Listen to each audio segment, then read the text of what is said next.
The IRS is not sitting around waiting for you to slip up. It is already examining your home right now, tonight, while you are watching this. A system built with $80 billion in federal funding is actively cross-referencing your county deed records, your mortgage lender reports, your home equity loan statements, and your tax returns simultaneously, searching for discrepancies you may not even know exist on your own paperwork. And the seniors being flagged most frequently are not people who cheated the system. They are people who made completely ordinary decisions about their homes. Decisions that nobody ever sat them down and explained carried a tax reporting requirement attached to them. Adding a family member to the deed, taking out a home equity loan to cover medical expenses, renting a spare bedroom for a few $100s a month, inheriting a property from a spouse and simply continuing to live in it. Every single one of those actions can trigger an automatic IRS flag in 2026. And by the time the notice arrives in your mailbox, the analysis is already finished. The IRS is not reaching out to ask whether a problem exists. They are informing you that they have already located one. Today, we are going to walk through the 4 specific property transactions that are triggering automatic IRS flags for senior homeowners right now. We will cover what the penalty structure looks like when a flag becomes a formal notice, and the 5 concrete steps that can protect you before any of this reaches your front door. Stay with us, because at the 7-minute mark, we are going to show you the one decision that millions of seniors made with genuinely good intentions to protect their home and help their family, a decision that is now costing them tens of thousands of dollars in completely avoidable taxes. Which state are you watching from right now? Drop it in the comments below. What changed and why this level of enforcement simply did not exist 3 years ago? Before we get into the 4 triggers, you need to understand the shift that made all of this possible, because the degree of IRS scrutiny that senior homeowners are now facing is genuinely unprecedented. For decades, the IRS operated under serious constraints: a limited budget, outdated technology, insufficient personnel to meaningfully verify whether what appeared on your tax return matched what was actually happening in your financial life. Audit rates dropped to the lowest levels in modern history. Compliance gaps went undetected for years at a time. Millions of seniors made entirely normal financial decisions about their homes without anyone ever informing them that those decisions carried specific tax reporting requirements. That era is over. Congress authorized approximately $80 billion in new IRS funding. A significant portion of that money went directly into enforcement infrastructure and technology development. The IRS deployed it to construct automated data matching systems that connect information from sources that had never previously been linked together. County property records, mortgage lenders, home equity loan servicers, title companies, short-term rental platforms, estate and probate court filings. All of that data now feeds continuously into machine learning systems that compare it against every tax return associated with the property owners involved. The system is not hunting for suspicious or fraudulent behavior. It is performing mathematical comparisons, looking for gaps and inconsistencies, a deed transfer with no gift tax form on file, rental income reported by a platform with no corresponding entry on your return, a home equity loan interest deduction that does not align with how the borrowed funds were actually used, an inherited property sale with no documented cost basis. These are not discretionary judgment calls made by a human reviewer. They are automated calculations. The system operates around the clock. It processes millions of records at once. And when it identifies a discrepancy, it generates a notice automatically without any human being reviewing your file first. Did you know the IRS is actively cross-referencing deed records against tax returns right now? Leave a yes or no in the comments below.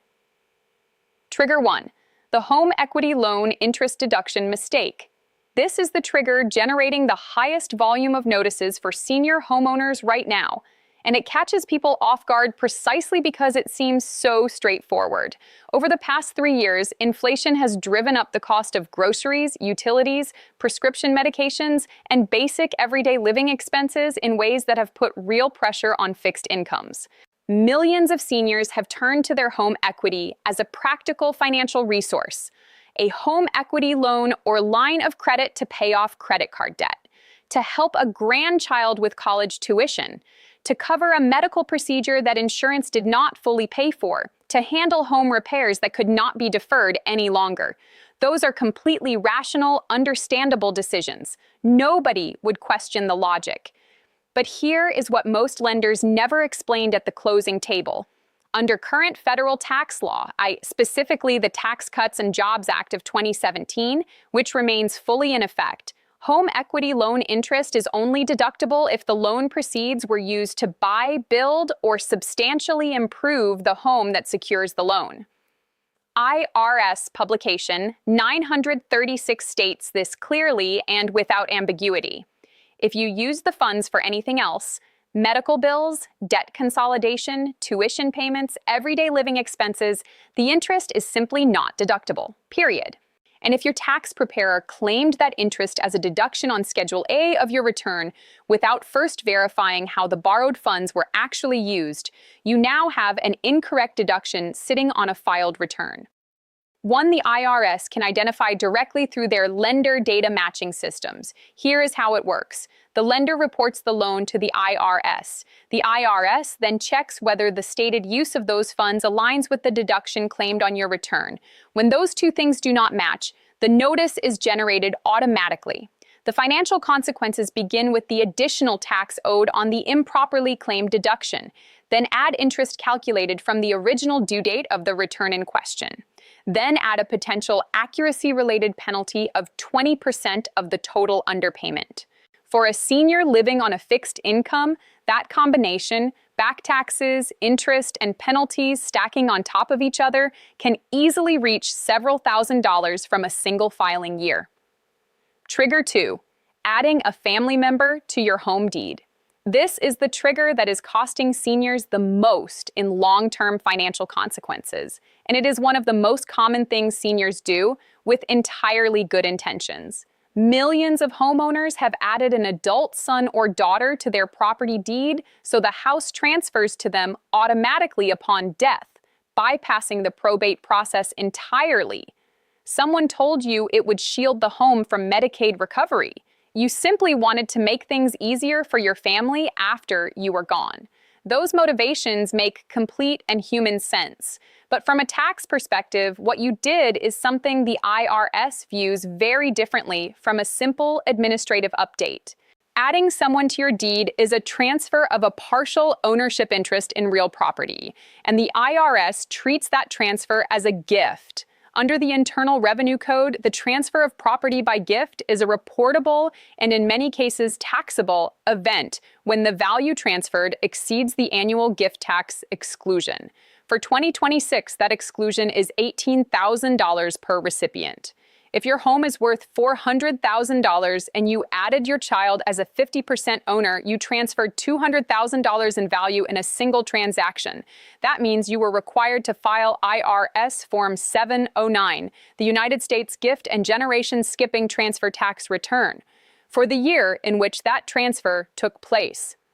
Not filing that form when you were required to is a reporting violation with its own separate penalty structure.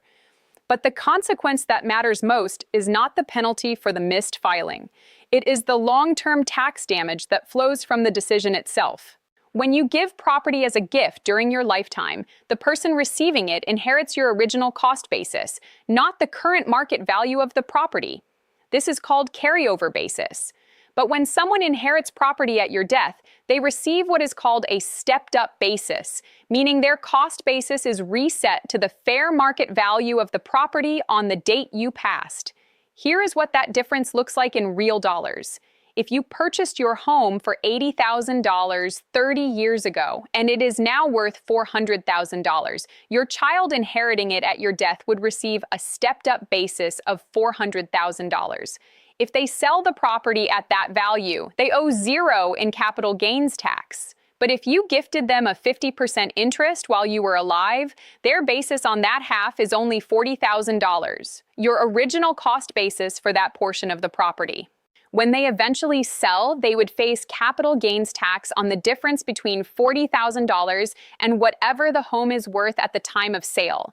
We are talking about tens of thousands of dollars in entirely preventable tax liability, created by a decision made with completely good intentions, but without the full picture of what it meant from a tax standpoint. And the IRS is now identifying these unreported gift transfers automatically. County deed records feed into the federal database in real time. When a deed change appears in those records but no corresponding Form 709 was filed, the system flags it immediately. If you added a family member to your deed in the last 5 years, hit the like button right now, because the next section tells you precisely what to do about it. Trigger 3. Rental income from your primary residence. This trigger has expanded dramatically in recent years, and almost entirely because of how accessible short-term rental platforms have made it to generate extra income from a spare room or an unused portion of your home. For seniors on fixed incomes, a few $100s per month from renting a spare bedroom can be genuinely significant. It can mean the difference between covering property taxes comfortably or falling behind. It can fund prescription medications or help with a grandchild's expenses. The appeal is completely understandable, and the decision to do it is entirely reasonable. But the moment you begin receiving rental income from any portion of your primary residence, you have legally changed the tax character of that portion from personal use to income-producing use. That change carries specific mandatory obligations. The rental income must be reported on Schedule E of your federal tax return. Expenses must be properly allocated between the personal use portion and the rental use portion of the home. And critically, you must account for depreciation on the rental portion, which affects your cost basis in the property and therefore determines how much taxable gain you will have when you eventually sell. Here is the reason the IRS catches this automatically without conducting a traditional audit. Platforms like Airbnb and VRBO are legally required to issue Form 1099-K to any user who receives more than $600 in gross payments during the calendar year. That form is sent simultaneously to you and to the Internal Revenue Service. If you received rental income through one of these platforms and did not report it on your return, the IRS does not need to investigate or audit you to discover the gap. They already have the data sitting in their system. The matching process handles the rest. The most common outcome is a CP 2000 notice, an automated underreporter notice. It is not technically classified as an audit, but in terms of the financial pressure it carries, the distinction is largely academic. It is a computer-generated assessment that presumes you owe the tax on the unreported rental income, plus interest, plus a potential accuracy-related penalty. And if you do not respond within 60 days, the proposed assessment becomes final. At that point, the IRS can begin collection actions, which can include filing a federal tax lien directly against your property. The 7-minute mark, the decision that is costing the most. This is the moment we told you about at the beginning. The one decision millions of seniors made with genuinely good intentions to protect their home and provide for their family, that is now generating some of the most devastating and unexpected tax consequences in the country. Inherited property documentation gaps. When you inherit property, whether it is your deceased spouse's share of the family home or a vacation property from a parent, the tax code provides one of its most generous and valuable benefits, the stepped-up basis. Your cost basis in the inherited property is reset to the fair market value at the date of the original owner's death, not what they paid for it decades ago. This benefit can eliminate or dramatically reduce the capital gains tax you would otherwise owe when you eventually sell the property. For many families, it represents hundreds of thousands of dollars in tax savings. But the stepped-up basis only delivers that benefit if it is properly documented at the time of inheritance. If the estate did not obtain a qualified professional appraisal at or near the date of death, If no records were created establishing the fair market value of the property at the time you inherited it, if no Form 706 was filed for estates that met the filing threshold, then you are holding property with an undocumented cost basis. And under the IRS's current enforcement posture, an undocumented basis is treated as a zero basis until you can demonstrate otherwise with credible documentation. Here is what that means in practice. If you sell an inherited property for $300,000 and cannot produce documentation of what your stepped-up basis should have been, the IRS can assess capital gains tax as though your basis were zero. On $300,000 of recognized gain, taxed at a long-term capital gains rate of 15% to 20%, that is a tax bill of $45,000 to $60,000 on a property you inherited that you never paid the original purchase price for, because nobody told you that an appraisal needed to happen at the time you received it. The IRS is now actively identifying inherited properties through estate filing records and probate court data, and matching those records against subsequent sale transactions to determine whether proper basis documentation exists on file. Did you inherit property in the last 10 years without a professional appraisal being completed at the time? Drop a yes in the comments below. The 5 steps to protect yourself before this reaches your door. Step 1. Gather every document connected to your home going back to 2022. Start with your original closing disclosure from when you purchased the property. Then compile records of every significant improvement you have made.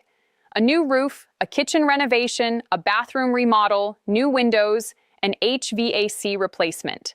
Under IRS Publication 523, the cost of permanent improvements increases your cost basis in the property, which directly reduces your taxable gain when you eventually sell.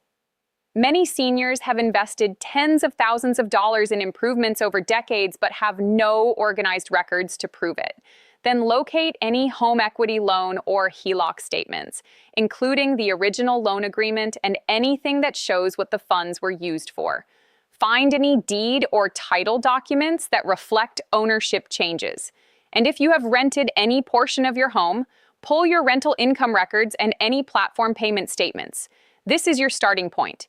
You cannot identify whether a problem exists until you know what documentation you actually have. Step 2. Compare your last 3 filed tax returns against those documents. You do not need to be a tax professional to do this initial review. You are simply looking for obvious gaps, things that appear in your documents but are absent from your returns. Did you take out a home equity loan, but your return contains no mention of how those funds were used? Did you change your deed, but you have no Form 709 in your records? Did you receive rental income, but there is no Schedule E on any of your returns? Did you sell or transfer inherited property, but there is no Form 8949 or Schedule D? At this stage, you are not solving anything. You are simply determining whether a discrepancy exists that needs to be addressed. Step 3. Create a free account at irs.gov and pull your tax transcript. Your transcript is one of the most powerful and consistently underused tools available to any taxpayer, and it costs absolutely nothing. Your transcript shows every return processed under your Social Security number, every notice or assessment that has been issued against your account, and every piece of third-party data reported to the IRS and matched to your records. Every 1099-K from rental platforms, every lender report, every deed-related data point your county shared with the federal database. This is how you stop guessing about where you stand and start knowing with certainty. Setting up the account takes approximately 15 minutes through the ID.me verification process. Once you are inside, you can see exactly what the IRS sees when they look at your account. Step 4. If you identify any of the 4 triggers, consult a qualified tax professional. Specifically, you want either a certified public accountant or an enrolled agent with demonstrated experience in real estate taxation and IRS penalty procedures. When you call, ask this specific question. Do you have experience with IRS penalty abatement for real estate-related compliance issues? That single question tells you immediately whether you are speaking with someone who has the right background for your situation. Step 5. If you have received any IRS notice that you have not yet responded to, address it immediately. Every notice carries a specific response deadline. An unanswered CP 2000 does not quietly go away. It escalates into a statutory notice of deficiency. That becomes a final assessment. A final assessment becomes an active collection matter, and a collection action can become a federal tax lien recorded against your property.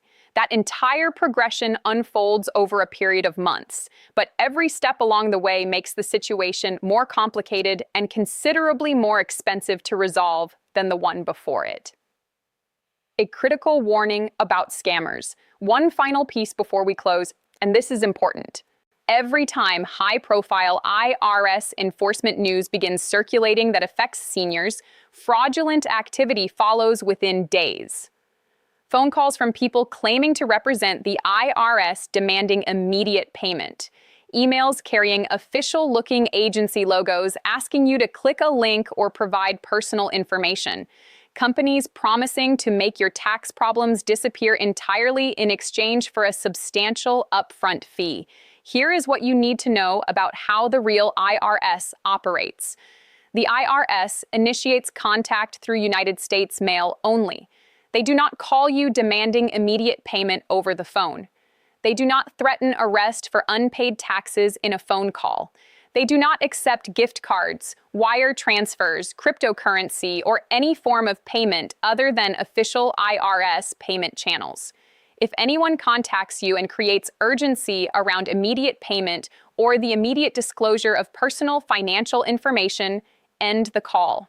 Then verify your actual account status directly at irs.gov or by calling the IRS directly at 1-800-829-1040. Have you done any of the 4 things we covered today? Taken out a home equity loan, changed your deed, earned rental income, or inherited a property without ever discussing the tax implications with a qualified professional? Leave your situation in the comments right now. Real questions from real homeowners shape exactly what this channel investigates next. Everything covered in this video is documented in IRS Publication 936, IRS Publication 523, the Form 709 Instructions, and Internal Revenue Code Section 1014. And it is already generating notices for senior homeowners across the country right now. More investigations are coming. Subscribe so that information reaches you before the notice does. The system has rules. You deserve to know what they are.